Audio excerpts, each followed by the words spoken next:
Un traitement aux anticorps de synthèse contre la Covid-19 est désormais autorisé aux États-Unis. C'est plus précisément la FDA, l'agence américaine des médicaments, qui vient de donner feu vert à la société Regeneron. Il a été démontré que l'administration de REGEN-COV2, une combinaison de 2 anticorps fabriqués en laboratoire, réduit les hospitalisations liées au virus. Ce même traitement avait été administré au président américain Donald Trump après avoir été testé positif. L'action de ces anticorps est comparable à celle du système immunitaire qui agit en bloquant la pointe du virus, lui permettant de s'attacher aux cellules humaines. En revanche, le traitement aux anticorps de Regeneron est considéré comme plus efficace durant la phase initiale de l'infection et non pas pendant la deuxième phase de la Covid-19.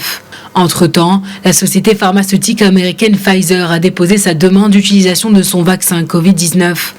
Même si Pfizer et BioNTech ont affirmé que leur vaccin est efficace à 95%, il faudra du temps à l'instance américaine pour examiner la fiabilité et la sécurité du vaccin.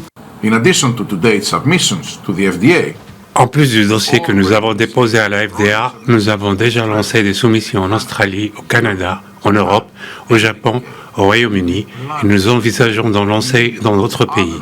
Nous attendons avec impatience les réunions prévues en décembre aux États-Unis.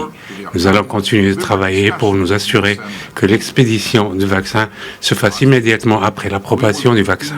Selon nos projections, nous allons produire globalement 50 millions de doses en 2020 et près de 1,3 milliard de doses d'ici la fin de l'année 2021.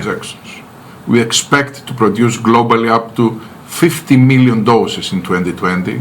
Depuis quelques jours, une nouvelle vague de l'épidémie menace les États-Unis qui ont enregistré 1 million de nouveaux cas en moins d'une semaine. Alors que le pays est le plus endeuillé du monde avec plus de 255 000 morts, la barre des 12 millions de contaminations à la Covid-19 vient d'être franchie.